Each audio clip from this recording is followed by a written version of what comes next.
इस सब पे डिप्रिसिएशन सर कुछ भी तो गाड़ी का उसमें डिप्रिसिएशन क्यों नहीं चार्ज होता है? We will discuss later.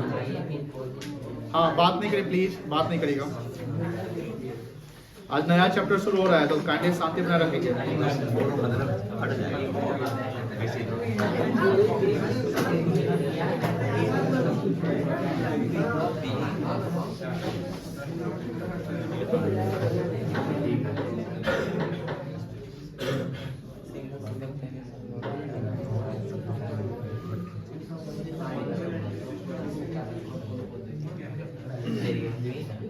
ठीक नहीं ना?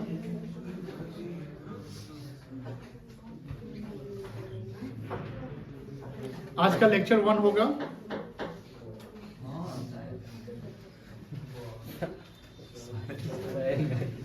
डेट कितना है आज? 4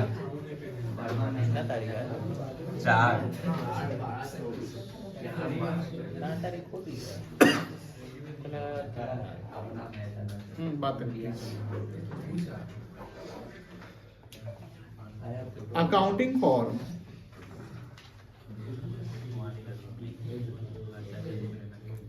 इनकम्प्लीट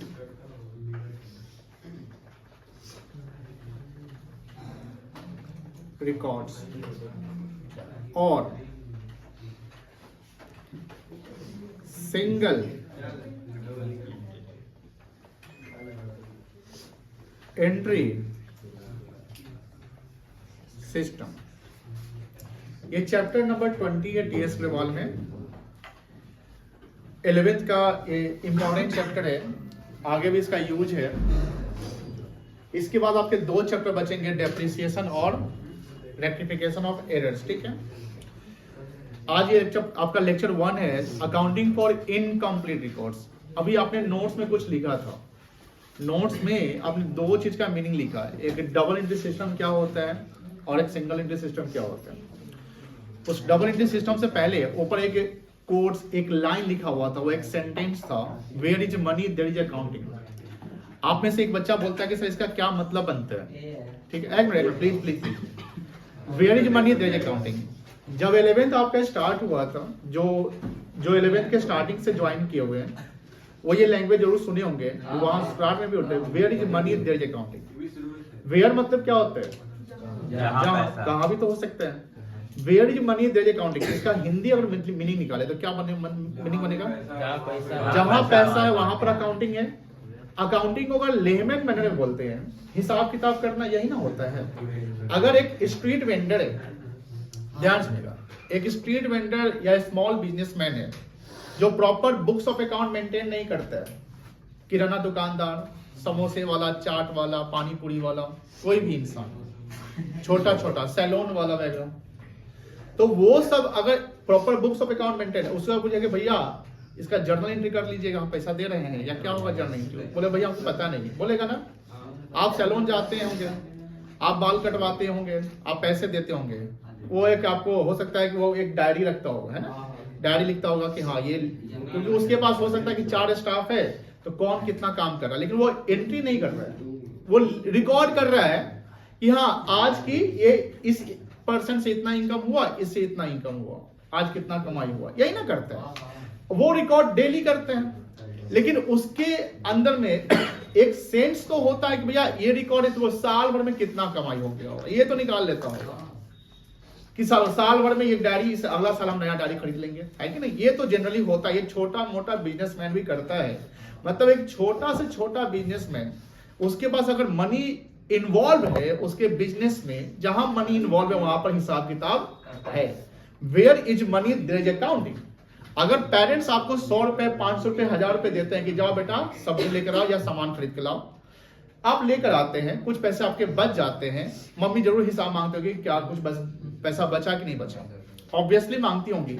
और अगर मम्मी नहीं मांगती है तो आप अपना हिसाब खुद कर लेते हैं कि अरे इतना ये खर्चा हुआ, वो खर्चा हुआ, इतना बच गया, चलो ठीक है, हिसाब मिल गया। लेमन में तो यही कहते हैं कि where is money there is accounting. I think जिनका सवाल तक क्लियर हो गया होगा कि जहां अकाउंटिंग मतलब जहां मनी है वहां पर क्या है, अकाउंटिंग है। लेकिन बात ये होती है कि अकाउंटिंग अब करें तो कैसे करें। अभी जैसे चैप्टर का नाम है सिंगल एंट्री सिस्टम, 1494 याद करिए, 1494 में कुछ हुआ था, डबल एंट्री सिस्टम का इन्वेंशन हुआ। लुकास पासियोली ने इन्वेंट किया था, जो कहाँ के थे? इटली के थे। कहाँ के थे? लेकिन मुझे बताइए 1494 से पहले क्या मनी नहीं था? हाँ, मनी का इवोल्यूशन हुआ, जानते होंगे आप। सेकेंड वर्ल्ड वॉर में जैसे अभी जैसे पेपर करेंसी है, आप सुनते होंगे, अब डिजिटल करेंसी भी है, जैसे क्रिप्टो करेंसी है। तो मनी का इवोल्यूशन समय के अनुसार बदला है। पहले पीतल तांबा का होता था, गोल्ड का होता था, सिल्वर का होता था, पहले राजा महाराजा का होता था। जब मनी का इवोल्यूशन नहीं हुआ था, उससे पहले एक्सचेंज सिस्टम था, एक कमोडिटी टू कमोडिटी एक्सचेंज करते हैं, बार्टर जिसे कहते हैं। तो जब कमोडिटी वहां भी कहीं ना कहीं हिसाब जरूर होता था, क्योंकि एक कमोडिटी को अगर दूसरे कमोडिटी एक्सचेंज करते हैं तो दोनों की जो वैल्यूज मेजर करने में प्रॉब्लम हो सकती है कि सर इसका वैल्यू अलग है, इसका वैल्यू अलग है। दैट्स वाई समय के अनुसार जब कॉमर्शियलाइजेशन हुआ, जब नीड एंड वांट्स बने, इवोल्यूशन हुआ, इन्वेंशन हुआ, तो मनी का भी इवोल्यूशन हो गया, कह सकते हैं। अब बात होती है कि 1494 में डबल एंट्री सिस्टम हुआ, उसके बाद डबल एंट्री सिस्टम अप्लाई होने लगा। लेकिन क्या राइट नाउ प्रेजेंट सिनारियो में हम बात करते हैं, मॉडर्न बिजनेस एनवायरनमेंट में, जो बिजनेसमैन है, क्या सभी बिजनेसमैन क्या वो proper double entry system maintain करते हैं? No. आप देखते होंगे डबल एंट्री सिस्टम में आप क्या करते हैं? डेबिट करते हैं, क्रेडिट करते हैं। डबल एंट्री सिस्टम में जो अकाउंटिंग करते हैं, तो अकाउंटिंग एक प्रोसेस होता है कि सर जो भी ट्रांजेक्शन होंगे, क्या होंगे? ट्रांजेक्शन होंगे, यानी जिसको वाउचर से ट्रांजेक्शन बनते हैं तो उसको रिकॉर्ड करते हैं। क्या करते हैं?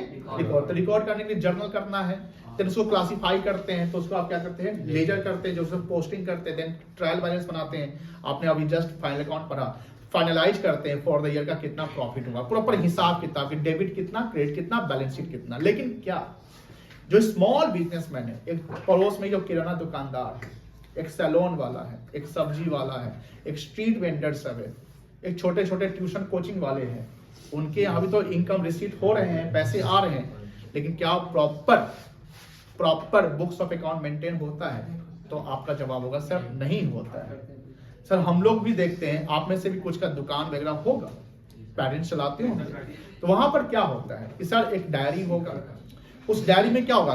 मान लीजिए हम 5-10 लोगों से मेरा क्रेडिट में सामान आता है, उसका हिसाब रहते होगा। आप 25 लोगों को उधार बेचते हैं, उसका नाम लिख के कि हाँ 2 पन्ना इस नाम से कि हाँ इसको बेच रहे हैं, आज इतना बेचे, कैश में कितना आया। तो क्या है ना कि वहां पर जो स्मॉल बिजनेसमैन है वो proper books of account double entry system के बेस पर नहीं बनाते हैं। मतलब सर जो उनकी रिक्वायरमेंट एज पर लॉ है वो पूरा नहीं करते। सर उनको क्या रिक्वायरमेंट बनता भी है? देखिए गवर्नमेंट जो छोटे छोटे बिजनेसमैन को परेशान नहीं करती है। हम डबल एंट्री सिस्टम बनाते हैं इसलिए कि सर प्रॉपर प्रॉफिट आए, और जब प्रॉफिट आए तो प्रॉपर हम गवर्नमेंट को क्या पेमेंट करें? प्रॉपर हम गवर्नमेंट को क्या पे करें? टैक्स पे करें, ठीक है। लेकिन जो स्मॉल बिजनेसमैन है, जो उसकी एक लिमिट, जैसे लिमिट समझते हैं, जैसे टैक्स का लिमिट बनता नहीं, स्लैब बनता नहीं है, तो बनाने की जरूरत नहीं है। जो सर्विस प्रोवाइडर है, जो स्मॉल बिजनेसमैन है, उनको बनाने की गवर्नमेंट ने भी जरूरत नहीं माना है।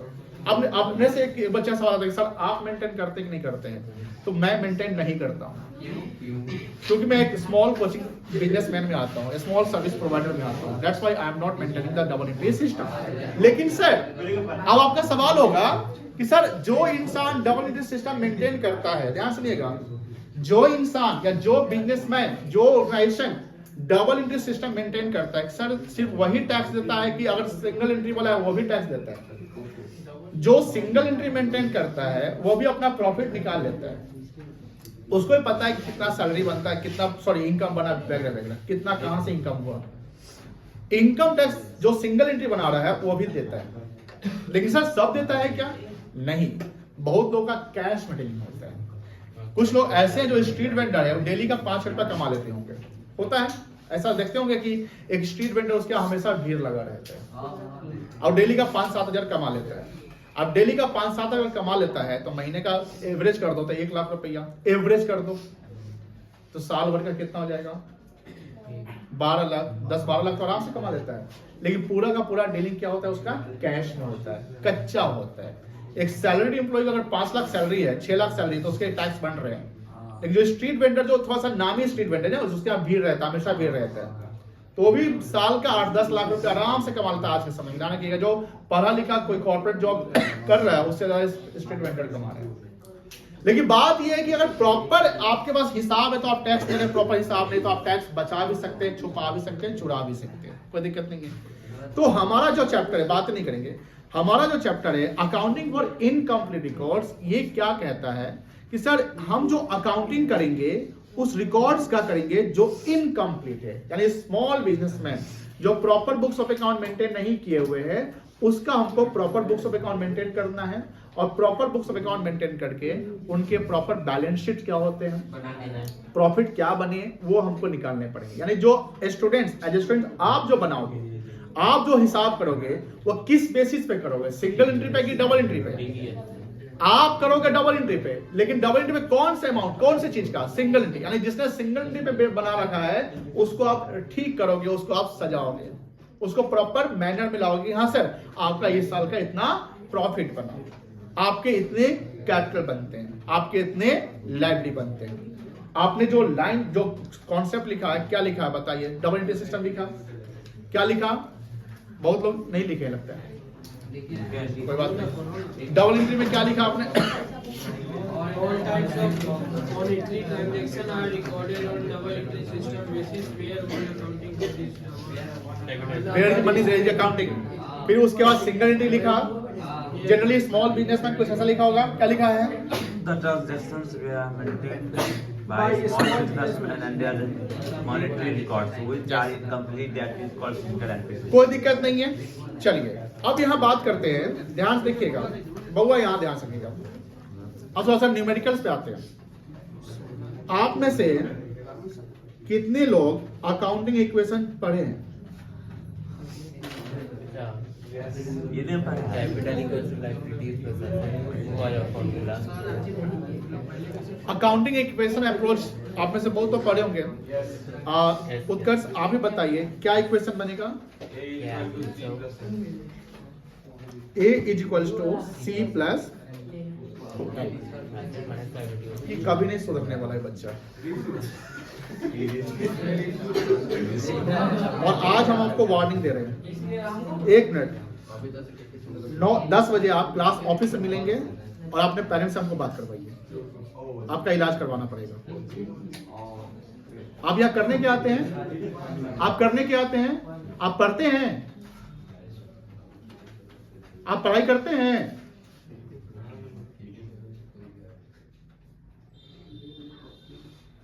कोई बच्चा अगर ये सोचता है कि मेरा बैकग्राउंड अच्छा है, मेरे पेरेंट्स के पास, दादाजी के पास, पूर्वजों के पास इतना अच्छा सब कुछ था, नहीं पढ़ेंगे तो कोई दिक्कत नहीं है, उधर से लेंगे, बिजनेस कर लेंगे। अगर ये सोचते हो तो कोचिंग क्यों करते हो? मत करो, अभी से शुरू कर दो बिजनेस, और जितना है उसको बढ़ाने का सोचोगे, इसके लिए पढ़ाई करना है। और यहां आते हो तो पढ़ाई करोगे, बतियाने नहीं। हम आपको बार बार वार्निंग देते हैं, आप समझते नहीं है। एक भी एग्जाम आप क्वालिफाई नहीं करते हैं, सारा रिपोर्ट मेरे पास है, सब घर भेज देंगे आपके। और आपके पेरेंट्स हमें खुला छूट दे दिया कि जितना पिटना है पिट दीजिएगा। पता है ना आपको, आए थे ना पापा आपके साथ। आप बड़े हो रहे हैं, नहीं मारते हैं, नहीं पिटते हैं, खराब लगता है। इसका मतलब ये नहीं कि हम मारेंगे नहीं, बदमाशी करेंगे, पीट देंगे, क्लास से बाहर कर देंगे, आपको रिपोर्ट कर देंगे। सीखने के आपके मन में ये जिज्ञासा होनी चाहिए कि जो क्लास आप करने आते हैं उसमें सीखना है। दोस्ती यारी, हम बार बार बोलते हैं कि दोस्ती यारी आप बाहर रखिए, बाहर करिए, क्लास के अंदर दोस्ती यारी नहीं, बातें नहीं, कॉमेडी नहीं। कहाँ है कॉमेडी करता है, कहाँ है ये पढ़ाई? फिर जब यही करना था आप कोचिंग क्यों बंक मार दीजिए, आप छोड़ दीजिए कोचिंग, एब्सेंट कर दीजिए 2-3-4 दिन, खूब एंजॉय करिए। जब मन भर जाए एंजॉय से तब आ जाइए कि चलो आप पढ़ लेते हैं।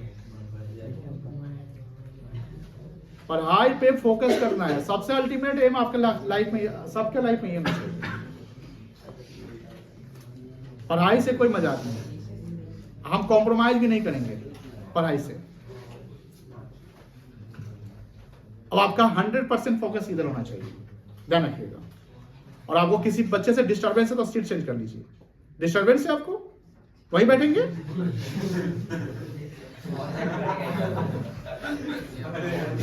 चलिए, प्रॉब्लम क्या है ना, इतना गुस्सा होते हैं और थोड़ा सा ये स्माइल कर दिए, बस हो गया सब। देखिए सबसे इंपॉर्टेंट चीज है एजुकेशन, सबसे इंपॉर्टेंट है। अब जानते हैं कि जो कंट्री एजुकेशन पे फोकस किया, जो परिवार एजुकेशन फोकस किया, उसका आने वाला सब कुछ जो है वो आगे बढ़ेगा, जो भी चीज है। और एजुकेशन फोकस नहीं करेंगे, कहीं ना कहीं जो हमारे पास है वो भी क्या हो जाएगा, धीरे धीरे चला जाएगा। ये बात रखिए ध्यान से। हाँ, अब आते हैं पढ़ाई पे। अकाउंटिंग इक्वेशन में आपने देखा A is equal to C plus L, A for C for L for single entry. एक आसान चैप्टर है। अब आसान उनके लिए जो कंटिन्यूअस क्लास करते आ रहे हैं, क्योंकि आपने फाइनल अकाउंट भी पढ़ा, उससे पहले इक्वेशन भी पढ़ा, जहां पर हमने इनकम्प्लीट इंफॉर्मेशन दिया था। याद होगा, इनकम्प्लीट इंफॉर्मेशन मतलब कि सर एसेट्स दिया हुआ है, लायबिलिटी दिया हुआ है, कैपिटल निकाल लेंगे। तो sir assets minus liability is equals to capital. अगर इस इक्वेशन को हम और अगर एलोबरेट करें तो क्या C equals to A minus क्या हो जाएगा, L हो जाएगा। और अगर हमको लायबिलिटी निकालना है तो assets minus, where A equals to क्या होगा। अब बात ये आती है कि सर एसेट्स होगा तो एसेट्स में क्या क्या आएंगे, बहुत कुछ आ जाएंगे। एसेट्स को जनरली क्लासिफाई किया गया दो पार्ट में, मेजर दो पार्ट है, non current assets and current assets. Non current assets जो फिक्स्ड एसेट्स कहलाता है, जिसमें टेंजिबल और इनटेंजिबल दोनों आ जाता है। और करेंट एसेट जो बिजनेस ट्रेड से रिलेटेड होता है, जो फ्लक्चुएटिंग नेचर का होता है, जैसे डेटर्स हो गया, आपका प्रीपेड एक्सपेंसेस हो गया, इन्वेंट्री हो गया, शॉर्ट टर्म इन्वेस्टमेंट, क्योंकि ये ईयर बाय ईयर चेंज होते रहते हैं। तो यहां पर एसेट्स में सारा एसेट्स आ जाएगा। जब सर सी की कैपिटल की बात करते हैं तो कैपिटल मतलब इंटरनल लायबिलिटीज, और कैपिटल सर इंक्रीज अगर करेगा तो उसका क्या रीजन हो सकता है, तो इसके मेनली 3 रीजन हो सकते हैं। कैपिटल इंक्रीमेंट के 3 रीजन हो सकते हैं, कोई बता सकता है। एक तो प्रॉफिट होगा, प्रॉफिट होने से कैपिटल बढ़ जाएगा। और बताइए, इनको बोलिए एडिशनल कैपिटल, जिसको री इन्वेस्ट कर रहे हैं आप। सर मान लीजिए बीच में 5 लाख रुपए और लगा दिए, एडिशनल कैपिटल। तीसरा क्या होगा, तीसरा क्या होगा, हमारे पास एग्जिस्टिंग कैपिटल है, वो बढ़ने का 3 रीजन हमने बताया, 3 रीजन पॉइंट बताया। क्या क्या है उसमें, 2 पॉइंट आपने बताया कि सर एक प्रॉफिट से बढ़ जाएगा कैपिटल, और एक एडिशनल कैपिटल जब लगाएंगे तो उससे बढ़ जाएगा। तीसरा क्या हो सकता है, नहीं शेयर प्राइस तो कंपनी से है ना, उसे अब वो कैपिटल का मतलब जो आपने बिजनेस में लगा रखा है, आप जो शेयर में लगाया वो तो इन्वेस्टमेंट हो गया, नहीं वो तो लोन हो गया, नहीं तो वो तो एडिशनल कैपिटल हो गया जो आपने बता दिया। सोचिए फाइनल अकाउंट में ऐसा कोई पॉइंट था, फाइनल अकाउंट में ऐसा कोई पॉइंट था जिससे कैपिटल बढ़ता है। 2 पॉइंट तो बता दिए, तीसरा क्या हो सकता है, प्रॉफिट तो लगा दिए ना, तो प्रॉफिट तो हो ही गया। लॉस में कैपिटल घटेगा, क्या हो सकता है बताइए, लॉजिक लगाइए, दिमाग लगाइए, क्या हो सकता है। ड्राइंग से कैपिटल घटेगा,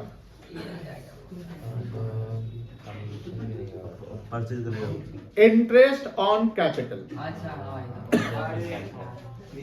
आप फाइनल में ऐसा टॉपिक देखे थे। और इंटरेस्ट ऑन कैपिटल फर्म के लिए, बिजनेस के तो एक्सपेंसेस है, बट वो मिल किसको रहा है, प्रोप्राइटर को। बिजनेस एंटिटी कॉन्सेप्ट क्या था, ऋषभ सिंह आप बताइए क्या था। दोनों अलग अलग, कौन दोनों, प्रोप्राइटर और business and proprietor both are separate from each other. When proprietor invested in the business, that is called internal liability for business. कह सकते ना, जो कैपिटल है वो बिजनेस के लिए लायबिलिटी है कि नहीं, ये बताइए।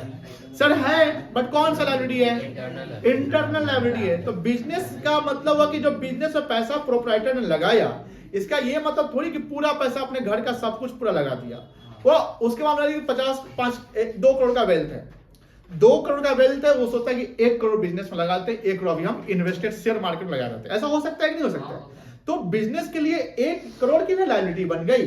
अगर इस बिजनेस को हमको बंद करना पड़े तो इस प्रोप्राइटर को बिजनेस कितना देगा, 1 करोड़। अब प्रॉफिट लॉस हुआ है तो उसको एडजस्ट कर लेंगे, अगर प्रॉफिट है तो बढ़ गया होगा, लॉस है तो कैपिटल बढ़ने के 3 कारण मेजर बता दिए आपने। Additional capital introduce, profit during the year and interest on capital. Sir मान लो, ध्यान से देखिएगा कि sir opening balance of capital. अच्छा, एक एल फॉर लायबिलिटी लिख देते हैं। यहां जो लायबिलिटी होगा इसको हम एक्सटर्नल लायबिलिटी कहेंगे। क्या कहेंगे? एक्सटर्नल लायबिलिटी कितने प्रकार के होते हैं? दो। कौन कौन सा? Non current liability and current. जो एक्सटर्नल है, आउटसाइडर का पैसा मेरे यहाँ, तो वो क्या हो गया? एक्सटर्नल। और ये क्या हो गया आपका? जो बिजनेस ओनर का अपना पैसा लगा हुआ है।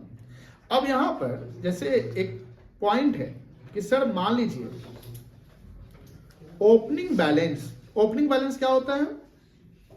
इंग्लिश में बोलिए। ओपनिंग बैलेंस को अगर आप बोला जाए तो क्या बोलेंगे? Balance at the beginning of the year, starting of the year. Opening balance of capital मतलब कि शुरुआत में कैपिटल था 1 लाख रुपया। शुरुआत में कैपिटल कितना था? 1 लाख। ध्यान सुनिएगा प्लीज। और यहां लिखा हुआ है क्लोजिंग बैलेंस ऑफ कैपिटल 1,35,000 रुपया। यहां कैपिटल बढ़ गया, तो सर यहां पर आप क्या देख रहे हैं? Capital has been increased by ₹35,000।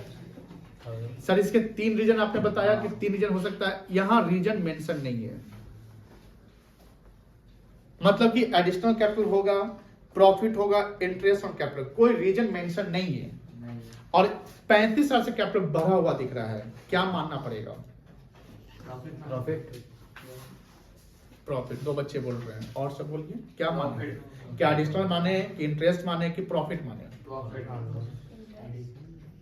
क्या माने? प्रॉफिट के फेवर में कितने हैं? हाथ उठाइए। 1 2 3। मतलब लग रहा है कि मेजोरिटी नहीं आ रहा है। अच्छा ठीक है, प्रॉफिट के फेवर में नहीं है, वो जो हाथ नहीं उठाए वही होंगे। यानी उनका मतलब कि या तो एडिशनल होगा या इंटरेस्ट होगा। देखिए, इंटरेस्ट अगर रहता तो इंटरेस्ट का रेट मेंशन होता। मान लीजिए 5%, 7%, 10%, 15%, तो आप जो ओपनिंग बैलेंस है उसमें परसेंटेज निकाल लेते।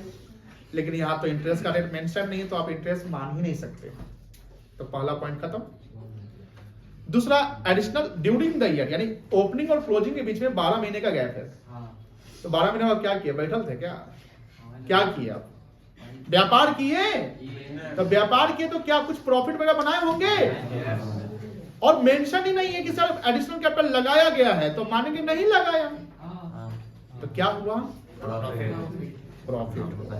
क्या हुआ? तो सर प्रॉफिट का इंपैक्ट चेक करिए। प्रॉफिट निकालने का यहाँ पर एक फॉर्मूला बन रहा है, बना सकते हैं? क्या फॉर्मूला बन रहा है? प्रॉफिट इक्वल्स टू हो गया। प्रॉफिट इक्वल्स टू क्या बन गया फॉर्मूला?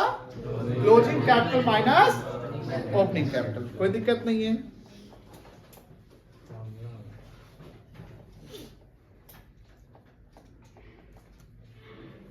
क्लोजिंग कैपिटल, अगर हम बैलेंस वर्ड ना लिखे, क्लोजिंग कैपिटल लिखे, मतलब वही है माइनस। तो सर अगर लॉस का फॉर्मूला बनाए तो आराम से बना सकते हैं। क्या बनेगा लॉस का फॉर्मूला? ओपनिंग माइनस, मान लीजिए कि पहले मेरा 1 लाख था, बउआ दोनों ओपनिंग कैपिटल, मान लो पहले मेरा 1 लाख था, अब हो गया 90,000, कैपिटल घट गया। फिर घटने का रीजन बताइए, अब क्या क्या हो सकता है? लॉस, और क्या हो सकता है? ड्रॉइंग्स हो सकता है, और एक इंटरेस्ट ऑन ड्रॉइंग भी होता है। ठीक है ना, ये तीनों हो सकते हैं। तो सर इंटरेस्ट ऑन ड्रॉइंग का इंफॉर्मेशन नहीं दिया, मान लीजिए पैसा कितना निकाला वो भी नहीं दिया, और 1 लाख से हो गया 90,000, तो कारण क्या होगा? लॉस। तो लॉस क्या केस का होगा? When opening capital greater than, और प्रॉफिट का केस कब आएगा? When closing capital greater than opening capital. कोई दिक्कत?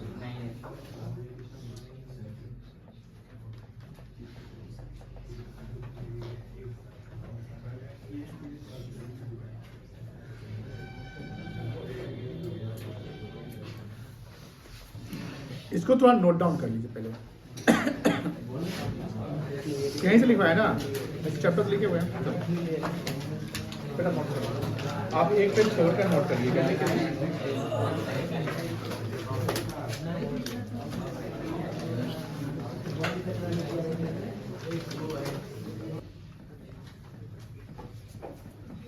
चलिए आगे लिखिए। अरे उसको बंद कर भाई, सब समझाएंगे अभी हम। क्यों बुक खोलिए?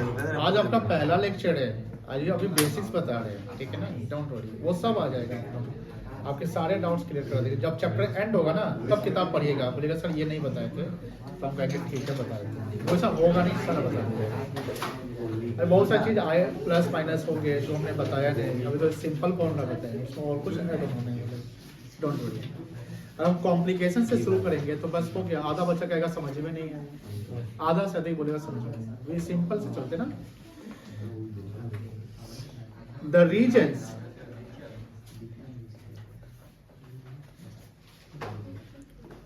For capital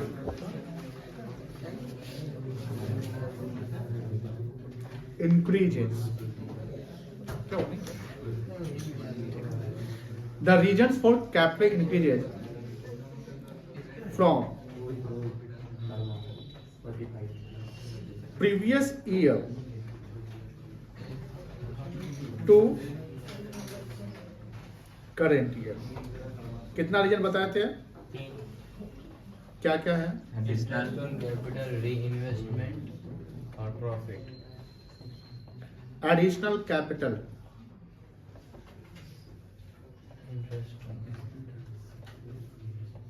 introduce. अच्छा मान लो कि हमने शेयर मार्केट से 1 लाख रुपए का शेयर बेचा, ध्यान सुनिएगा, और उस 1 लाख शेयर पे हमने 20,000 प्रॉफिट कमाया, तो टोटल कितना पैसा मुझे मिलेगा शेयर मार्केट से? 1,20,000। वो 1,20,000 हमने बिजनेस में लगा दिया, तो वो 1,20,000 बिजनेस में हम लगा दिए, तो उसको क्या एडिशनल कैपिटल कहेंगे कि नहीं कहेंगे? कितना कहेंगे? 1,00,000 1,20,000, 20,000 तो प्रॉफिट था शेयर मार्केट का। लगाए हैं ना। Very good. देखो 20,000 जो प्रॉफिट था वो बिजनेस का प्रॉफिट है, वो तो शेयर का प्रॉफिट था। हमको शेयर से मिला 1,20,000, हमने बिजनेस में कितना लगाया? 1,20,000, तो एडिशनल कैपिटल 1,20,000 कहलाएगा, 1,00,000 नहीं कहलाएगा। और वो नहीं कि 20,000 बिजनेस का प्रॉफिट, बिजनेस का प्रॉफिट में जो बिजनेस ऑपरेशन से प्रॉफिट जनरेट कर रहे हैं, ठीक है ना। चलिए एडिशनल कैपिटल इंट्रोड्यूस। सेकंड क्या होगा? Interest on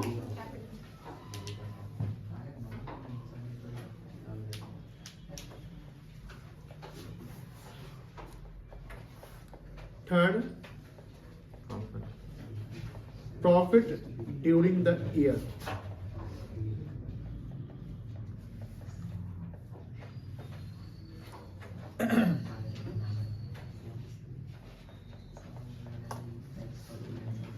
The reasons for decrease in capital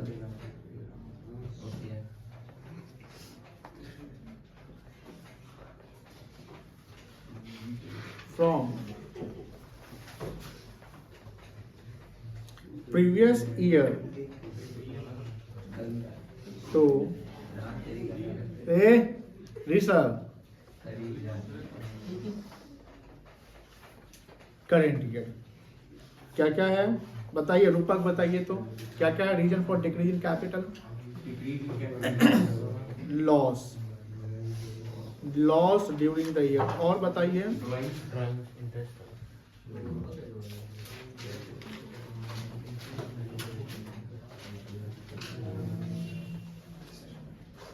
अच्छा ये बताओ, अगर प्रोप्राइटर पर्सनल पर्पस के लिए गुड्स निकालें तो क्या उसको कैपिटल से माइनस करेंगे? किसी पैसा निकालेगा तो माइनस करेंगे। कुछ भी अगर पर्सनल पर्पस से बिजनेस निकाले तो वो माइनस हो जाएगा। थर्ड क्या हो गया?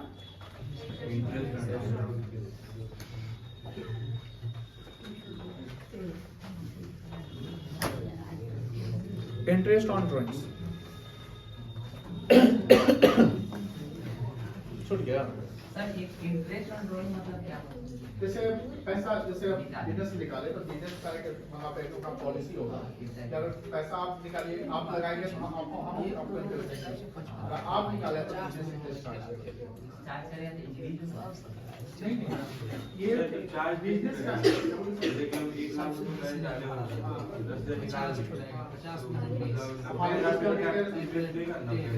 इंटरेस्ट ऑन कैपिटल का मतलब जो कैपिटल आपका लगा हुआ है आपने 1 लाख पे आपका 20 इंटरेस्ट ले लीजिए, लेकिन हम 90 में जो इंटरेस्ट आप ले रहे हैं जिससे आपका कैपिटल बढ़ रहा है, जिससे आपकी पर्सनल इनकम बढ़ रही है। बिजनेस का तो एक्सपेंसेस है, ये कौन दे रहा है? बिजनेस दे रहा है तो आप डेबिट करें 50 लेकिन 10 लाख जो आपने निकाला तो 1000 जो 10 लाख निकालो तो बिजनेस का पॉलिसी होगी भैया आप निकालेंगे 10 लाख है ऐसा बिजनेस के लिए जिससे आपका इनकम है तो इनकम पीरियड में क्रेडिट हो जाएगा तो कहीं क्रेडिट तो कहीं डेबिट तो डेबिट का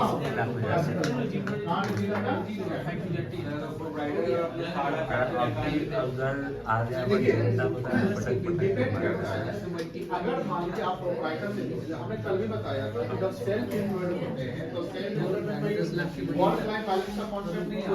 वर्क लाइफ बैलेंस पता है आप नौकरी करके अब वर्क लाइफ बैलेंस वहां आता है जहां सिंगल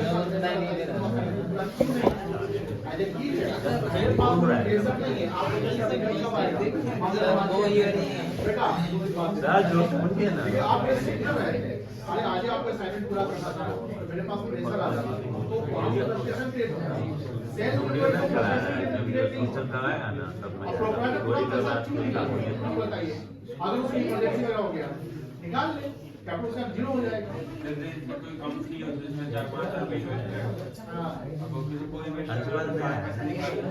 डिपेंड करता है पैसा नहीं लगा है तो आपको डिविडेंड नहीं मिलेगा प्रॉफिट का पार्ट यार विचार करके आए को कितनी बच के ले लेंगे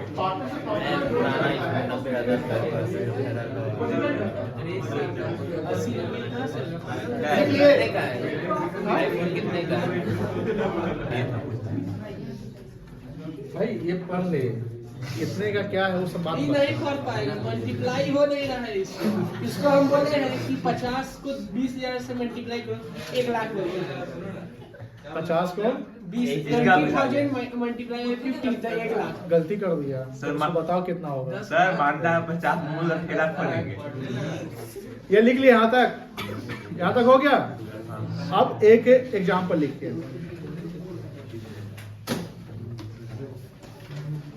रिकॉर्डिंग चल रहा है ना? चालू है चालू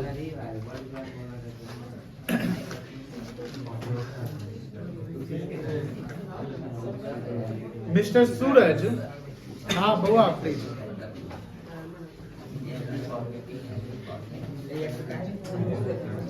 started business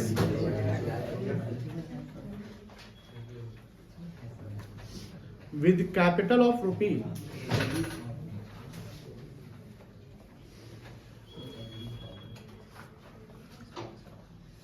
1 lakh on 1st April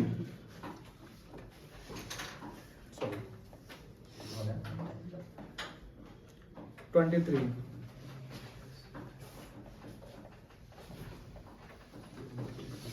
at the end of the year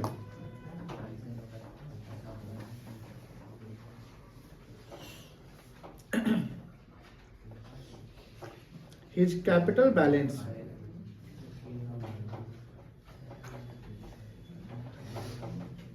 is rupees 1,75,000.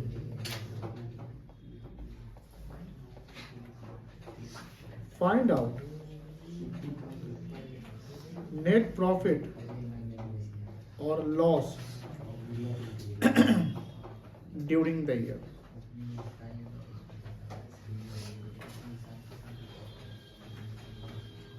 तो इजी सवाल है। कितना प्रॉफिट होगा बता सकते हैं? जब बिजनेस आप स्टार्ट किए तो कितना रुपया लगाए थे? 1 लाख, एंड में वही कैपिटल आपका कितना बच जाता है? कुछ इन्फॉर्मेशन नहीं दिया हुआ है एडिशनल बैकग्राउंड, तो जो 75,000 से इंक्रीमेंट हुआ है कैपिटल, उसका रीजन क्या हो गया? Profit. Solution,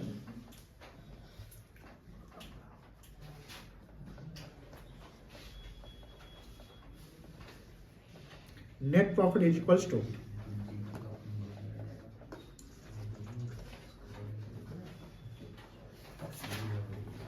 closing capital minus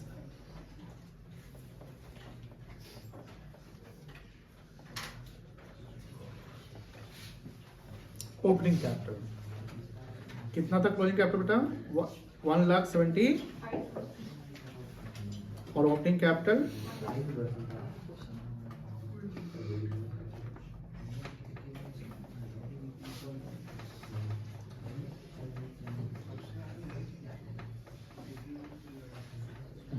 इसको बना दिए।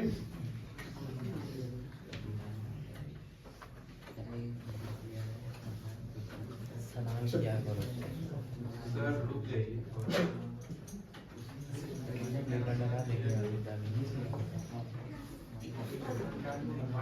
राइटिंग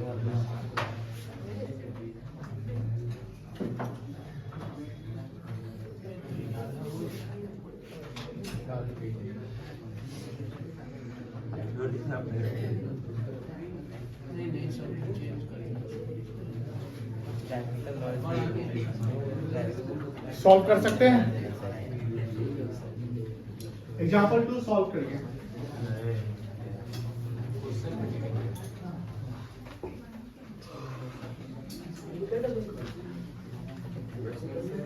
अरे क्या बोल रहा है?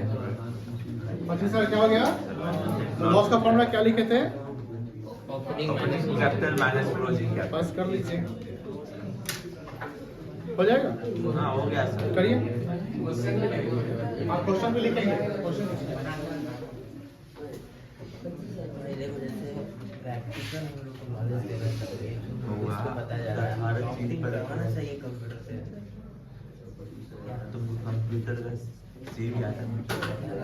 एक्सेल सीखना है, क्वेश्चन में उतारना है। Power point. Microsoft edition window का नाम क्या हुआ? माइक्रोसॉफ्ट एडिशन विंडो का नाम कौन सा? इसका नाम वो है ना,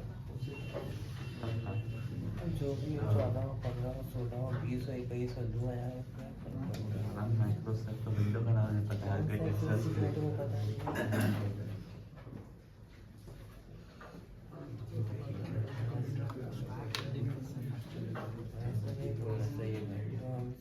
PS4, PS5, PS1 रेगुलेटर नहीं है, PS मतलब वो और कुछ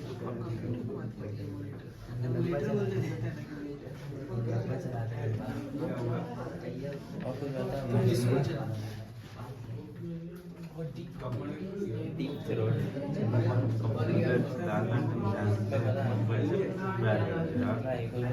नॉलेज दो ना, तो फाइनेंशियल नॉलेज अच्छा लगता है, फाइनेंशियल नॉलेज उसके लिए 4 देते हैं। हो गया, सबका आंसर आ गया? हाँ? चल बोलते हैं।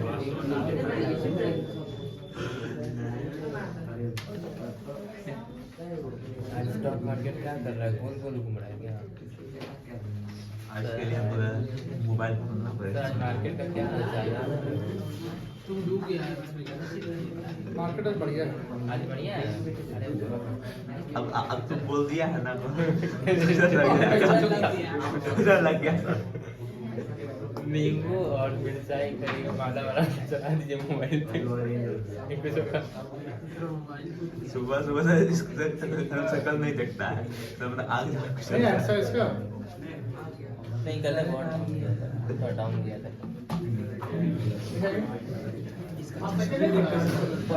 क्वेश्चन लिखिए ना। डाउन चला गया था भाई, नीचे ये सेकंड क्वेश्चन है, लेकिन इसको कैसे चला गया? ये रिटर्न दिया, मार्केट जब पूरा डाउन चला जाए ना, पूरा पैसा लगा 100%, 200% मजाक नहीं कर रहा। अगर मार्केट यहाँ पे है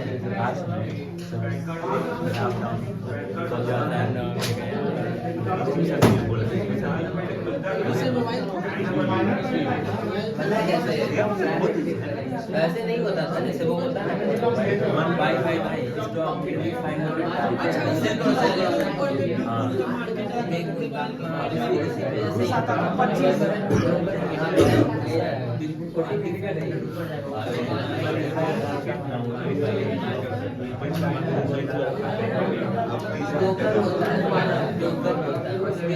पहले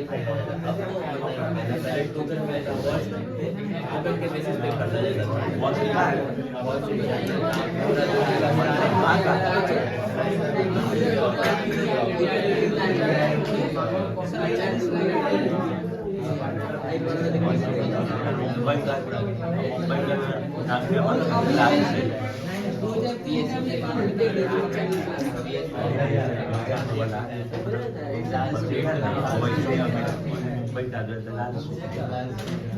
सबका हो गया?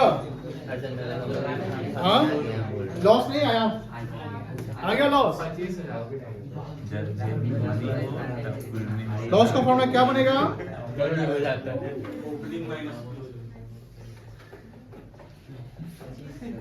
Opening capital minus closing capital. इसको घर से पढ़ के आइएगा और ड्राइंग्स के कॉन्सेप्ट, एडिशनल कैपिटल के कॉन्सेप्ट सब कल को आगे और डिलीवर करेंगे। बीएसटी लाइन है कितना अच्छा से लगता है तो इसको बनाइए, आप बना नहीं रहे। देखो यहाँ जीएसटी लिखा है वो है जीएसटी है।